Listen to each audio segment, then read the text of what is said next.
Hello everyone, welcome to Nepal online school.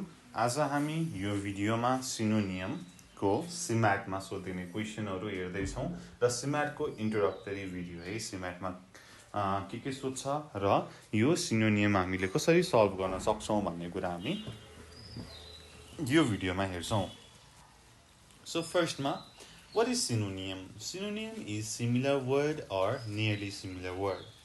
भन्नुको मतलब सिनोनियम भनेको कुनै पनि वर्डको उस्तै मिनिङ आउने वर्ड, ठ्याक्कै त्यही मिनिङ आउनु पर्छ भन्ने छैन. उस्तै मिनिङ आउने वर्डलाई चाहिँ सिनोनियम भनेर भनिन्छ. र CMAT मा सिनोनियम धेरै सोधेको छ एन्टोनियम भन्दा. र सिनोनियम इम्पोर्टेन्ट पनि छ र हामी त्यसको सबै यसको हामीले पास्टमा सोधिएको क्वेशनहरुको सोलुसन पनि गर्छौं है त. So you don't need to worry about that. ल अब बिग को सिनोनियम के हुन्छ त? सिनोनिमस वर्डहरु के हुन्छ होला त? ल मलाई भन्नुस् त. Big, BIG big. Okay. Huge हैन, एउटा हुन्छ बिग को ह्युज भयो. Okay, let's see. अर्को इनर्मस, अर्को gigantic. ठीक छ. बिगिन भन्ने बित्तिकै फर्स्ट थिङ तपाईको दिमागमा आउने भनेको स्टार्ट हैन. बिगिन गर्नु, सुरु गर्नु, ओपन भनेर पनि भनियो. Or launch or initiate. ठ्याक्कै एउटै मिनिङ नआए पनि उस्तै मिनिङ आउने है. एउटै मिनिङ नआए पनि उस्तै मिनिङ आउने. ओके. आन्सर दिनु भनेको रिप्लाई भनेर भन्न मिल्यो एउटा. अर्को रेस्पोन्ड भन्न मिल्यो. ठीक छ. अर्को रिटोर्ट भन्न मिल्यो. और तपाईले एक्नोलेज पनि भन्न मिल्यो. ठीक छ. सो यसरी हामीले सिनोनिमस वर्डहरु लेख्न सक्छौं. अब हाम्रो CMAT मा यस्तो बिगिनर लेभलको सिनोनिमस वर्डहरु सोध्दैन. अलिकति इन्टरमिडिएट लेभलको तपाईलाई चाहिँ सिनोनिमस वर्डहरु सोध्ने गर्छ. थोरै भए पनि अलिकति गाह्रो जस्तो तपाईले कतै देखेको सुनेको तर प्राय युज नगरेको त्यस्तो वर्डहरु सोध्ने गर्छ. जस्तै dwindle. So dwindle means what? तपाईलाई थाहा छ dwindle भनेको? ओके. प्रेसिडेन्ट. अगस्ट भनेको के त मन्थ को नाम हैन. August. Docile, generic. Okay. So यसको मिनिङहरु हेरौं न कस्तो प्रकारको हामीलाई सिनोनिमस वर्डहरु सोध्छ र हामीले कसरी प्रिपेयर गर्ने भन्ने कुरा हेर्छौं हामी. First one is dwindle. Dwindle means diminish gradually in size. है, कुनै पनि कुरा चाहिँ बिस्तारै घट्नुलाई चाहिँ dwindle भनेर भनिन्छ. भन्नुको मतलब अब यसको सिनोनिमस वर्डहरु के होला त? घट्नु भनेपछि reduce हैन, and then decrease हुन सक्यो. or diminish पनि हुन सक्यो. ठीक छ. ओके. DIMINISH diminish हुन सक्यो. Next is precedent. Precedent को example or pattern, model यो वर्डहरु भयो. नेक्स्ट अगस्ट भनेको जनवरी फेब्रुअरी को अगस्ट होइन. August means respected and then impressive भनेर भनेको. So you can write respected, hallowed, illustrious, distinguished, expensive भनेर भन्न सक्यो. Docile means submissive nature भएको हैन. कसैले भनेको इजिली पत्याउने. गलिबल भनेको docile भयो है. Okay. willing, obedient, easily controlled, submissive भनेको docile भयो. ठीक छ. Next is generic means not specific, means common, right? or general or collective भनेर भन्न सक्यो. यो पाँचवटै वर्ड हाम्रो CMAT मा सोधेको वर्डहरु है. ल यसरी हामीले गर्न सक्यौ. अब there are tons and tons of word हैन, millions of वर्डहरु छ. अब सबैको हामीले सिनोनिमस वर्ड कन्ट पारेर पनि साध्य हुँदैन. अब कसरी गर्ने त भन्दाखेरि अब फर्स्ट मा त you have to study hard हैन. दिनको चाहिँ 3-4 वटा वर्डहरु हेर्ने, तिनीहरुको सिनोनिमस वर्ड, एन्टोनियम वर्डहरु हेर्ने र डेली प्रिपेयर गर्ने है. र CMAT को लागि मात्रै भनेर we have prepared some important word को list जसको चाहिँ सिनोनिम र एन्टोनियम हामीले दुवै त्यो PDF मा हालेका छौं त्यो पनि तपाईले एकचोटी राम्रोसँग हेर्नु होला है त्यो त्यसको लागि तपाईले हामीलाई कन्ट्याक्ट गर्नु होला है त CMAT को नोटको लागि okay so there are some tricks and the first trick is if you don't know the exact meaning of the word try to contextualize the given word यसो सम्झिने हैन सम्झिएर चाहिँ तपाईले पहिला सुन्नु भएको छ भनेदेखि मैले यहाँनेरि सुनेको चाहिँ यसको मिनिङ यो होला भनेर कन्टेक्स्चुलाइज गर्ने र यो तपाईले देखिरहनु भएको वर्ड छ यही वर्डहरु CMAT मा पनि सोधेको छ है okay first one is detonate अब डेटोनेट भन्ने बित्तिकै तपाईको दिमागमा के चाहिँ आउँछ त बम डेटोनेट हुने भन्ने कुरा आउँछ राइट हो कि हैन बम डेटोनेट हुने ओके डेटोनेट सो बमहरुको कुरा आउने भयो डेटोनेट भन्ने बित्तिकै अब तपाईले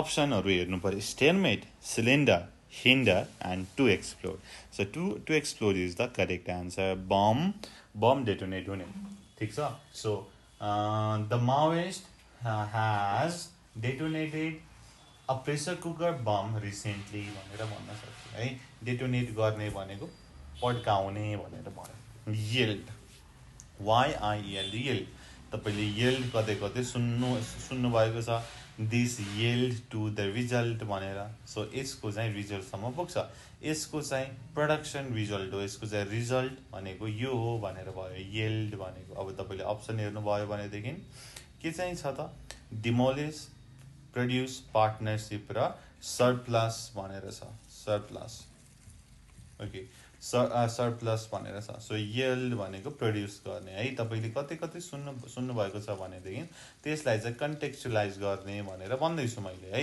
ओके नेक्स्ट वान इज कोटा हैन कोटा सिस्टम छ हैन यो चाहिँ दलित कोटाको यो चाहिँ महिला कोटाको भनेर भनिन्छ सो त्यही कोटालाई लिएर हामी सम्झौं र हामी अप्सनतिर हेरौं quotation quote limited number unlimited quantity अब अनलिमिटेड क्वान्टिटी हुने नै भएन कोट भनेको बनाइ हुने नै भएन लिमिटेड नम्बर हुने भयो हैन कोटा कुनै पनि कोटा त सीमित कोटा हुन्छ हैन महिला कोटा एन्ड देन दलित जनजाति कोटा भनेर छुट्याइएको हुन्छ हरेक ठाउँमा बनेको त्यो चाहिँ लिमिटेड कुरा भयो so quota means limited number next one is antiquity भन्ने बित्तिकै केही चाहिँ एन्शियन्ट भनेर तपाईले सम्झिनुहुन्छ होला एउटा चट्ट सम्झिदाखेरि हिस्टोरीको कुरा एन्टिक पीस भनेर भन्छ नि हो त्यहीबाट एन्टिक्विटी भन्ने आयो अब तपाईले अप्सन हेर्नुहुन्छ मोडर्न अन्डरस्ट्यान्ड एन्शियन्ट डिमिनिश अब ancient is the correct answer हैन एन्टिक्विटी एन्टिक भन्ने बित्तिकै एन्शियन्ट पुरानो भन्ने कुरा भयो okay next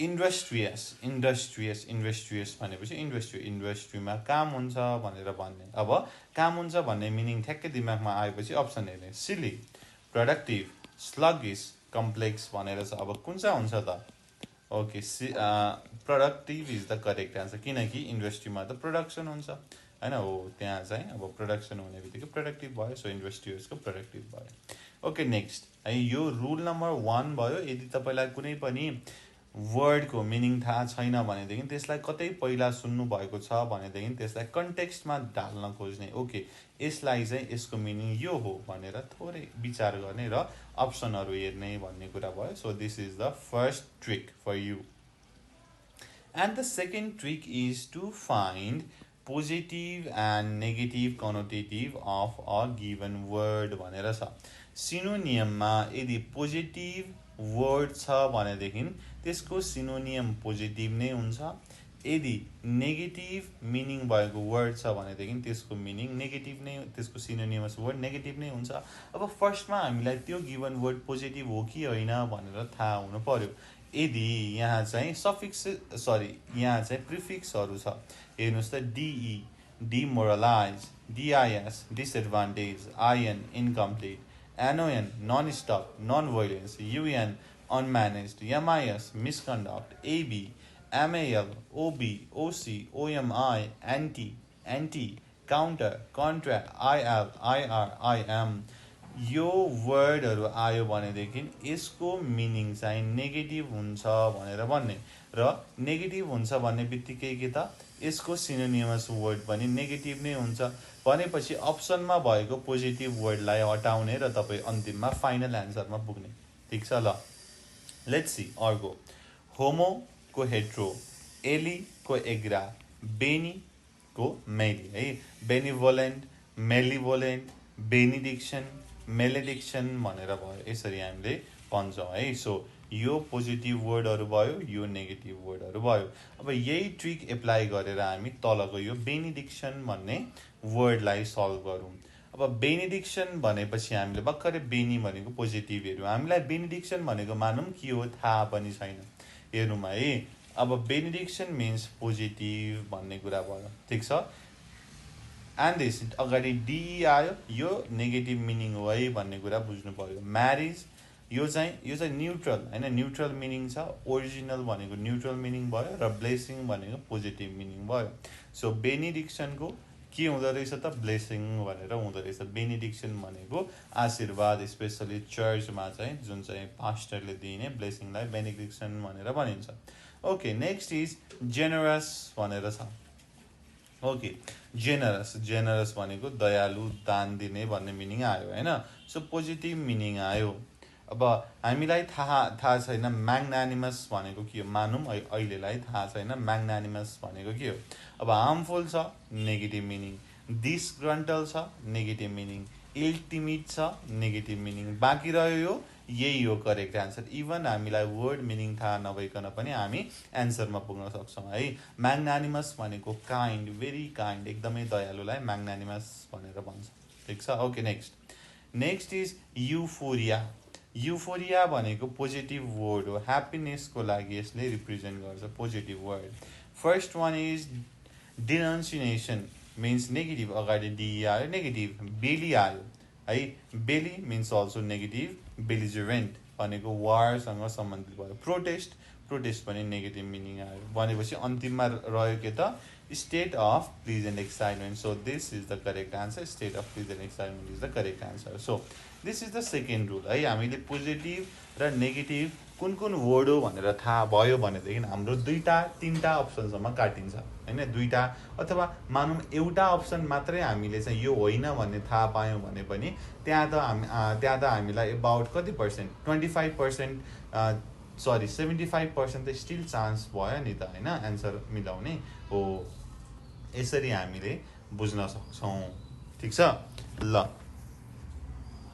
so पोजिटिभको positive synonymous word हुन्छ नेगेटिभको नेगेटिभ सिनोनिमस वर्ड नै हुन्छ अर्को मेरो तपाईहरुलाई दिने ट्रिक छ ग्रीक र ल्याटिन रुट वर्डहरुको बारेमा हेर्ने र त्यो रुट वर्डको बारेमा हेरेपछि तपाईलाई चाहिँ एउटा वर्डको मिनिङ लगभग थाहा हुन्छ ओके यसको मिनिङ यो है भन्ने कुरा थाहा हुन्छ अलिकति भए पनि अन्दाज हुन्छ है र तपाईले त्यसरी वर्ड मिनिङहरु जान्न सक्नुहुन्छ so first one is ambi means both ambiguous aqua means water and then aquarium भनेर भयो aud means to hear audience beni means good benefactor cent means 100 that means century circum means around that is circumstance circumference भनेर भयो contra and counter means against negative meaning आयो and that is contradict dict means to say dictation भन्ने meaning छ FAC means to do or to make that is factory fort means strength power भन्ने कुरा भयो that's why fortitude fortress भन्ने कुरा भयो MAL ठीक छ MAL means bad it means bad है नराम्रो भनेर भनेको malevolent भनेको नराम्रो भयो ठीक छ malevolent भनेर नराम्रो भयो अब यसको ठ्याक्कै हेर्नुस् त यहाँ चाहिँ बिएनी छ बिएनी भने पोजिटिभ भयो अब बेनिभोलेन्ट भनेको फेरि राम्रो भयो है यसरी ठ्याक्कै तपाईलाई चाहिँ थाहा हुन्छ है ओके MAL भनेको नेगेटिभ भयो ब्याड भयो दैट इज मेलिभोलेन्ट भन्ने कुरा भयो VOC means voice to call advocate SPECT spect to look spectator भन्ने कुरा छ यो चाहिँ ल्याटिन वर्डहरु हो एन्ड देन ग्रीक को हेरौँ है ग्रीक को पनि हेरौँ let's see first one is antro means man or human That means anthropologist means human को study गर्ने भन्ने कुरा भयो. Auto means self, automobile. Bio means life, biography. CHRON means time, chronic. DYNA means powerful, dynamite. DYS means bad, hard, or unlucky. Dyslexic. GRAM means thing return, that is epigram, telegram. Hetero means different, heteronym. Homo means same, homonym. HYDR, hydro means water and hydrate, dehydrate. Hypho means below, beneath, hypothetical. LOGY means study of physiology. Phobia means fear, claustrophobia. THERM means heat, thermometer भनेर छ. यस्तै अरू वर्डहरू पनि हुन्छन्, प्रिफिक्सहरू, सफिक्सहरू हुन्छन्, जसको कारणले तपाईलाई एकदमै इजी हुन्छ त्यो जुन वर्ड छ त्यसको बारेमा थाहा पाउनको लागि. अब यहाँनिर MAL भनेर छ. MAL भनेको ब्याड हैन, मेलिभोलेन्ट भनेर भयो. सो अब मेलिभोलेन्ट भनेको नेगेटिभ मिनिङ हो भनेर भनेपछि तपाईले पोजिटिभ नेगेटिभको एप्रोचमा पनि जानु पर्यो, अथवा यो ब्याड भनेर भनेपछि अप्सनमा पनि त्यही ब्याडको कुराहरू हेर्नु पर्यो. अब MAL मेलिभोलेन्टको अपोजिट बेनिभोलेन्ट छ. बेनिभोलेन्ट भनेको फेरि गुड भन्ने कुरा भयो है. यसरी तपाईले रुट वर्डहरू पनि हेर्न सक्नुहुन्छ यो सिनोनियमको लागि अझै सजिलो हुनको लागि. ओके, सो हामीले अहिलेसम्म स्टडी गरेको जुन रुलहरू छ यसलाई हामी हेरौँ है. First one is contextualise the given word. कुनै पनि वर्ड छ, कतै सुन्नु भएको जस्तो छ लाग्यो भनेदेखि ओके यसको मिनिङ चाहिँ यो होला है भनेर यसो सोच्ने, कन्टेक्स्टमा ढाल्न खोज्ने, इमेजिन गर्ने. ओके, ठिक छ. र next is to find positive and negative connotative meaning. Positive word छ भनेदेखि सिनोनियम पनि पोजिटिभ नै हुन्छ. नेगेटिभ सिनोनियम वर्ड छ भने त्यसको सिनोनिमस वर्ड पनि नेगेटिभ नै हुन्छ. Okay, and third one is Greek and Latin root वर्डहरू पत्ता लगाउने र त्यो रुट वर्डहरू राम्रोसँग पढ्ने, र रुट वर्ड पढिसकेपछि तपाईँलाई मिनिङ, जुन वर्डको मिनिङ अलि राम्रोसँग आउँछ. ठिक छ. र यो पोजिटिभ र नेगेटिभ जुन छ, नेगेटिभ हुनको लागि कुन वर्ड चाहिँदो रहेछ त? DEIN, DIS, NON, UN, MIS, NIR, AB, MAL, OB, OC, OMIO यस्तो वर्डहरू आयो भनेदेखि नेगेटिभ भने, नेगेटिभ भनेपछि अप्सनमा पनि नेगेटिभ वर्ड नै खोजिहाल्ने, पोजिटिभलाई काटिहाल्ने, क्रस गरिहाल्ने. ठिक छ. ओके, यसरी हामीले गर्न सक्यौँ. ओके, सो यो 3टा रुल भयो सिनोनिमस वर्डको लागि. अब हामी नेक्स्ट भिडियोमा पास्टमा सोधिएको क्वेसनहरूको डिस्कसन गर्छौँ र अरू क्वेसनहरू पनि प्र्याक्टिस गर्छौँ है. ओके, टिल देन यो भिडियोलाई यति नै. Thank you so much for watching. Until next time, goodbye. Keep learning. 𝘊𝗀𝘂𝗋𝗃. Peace.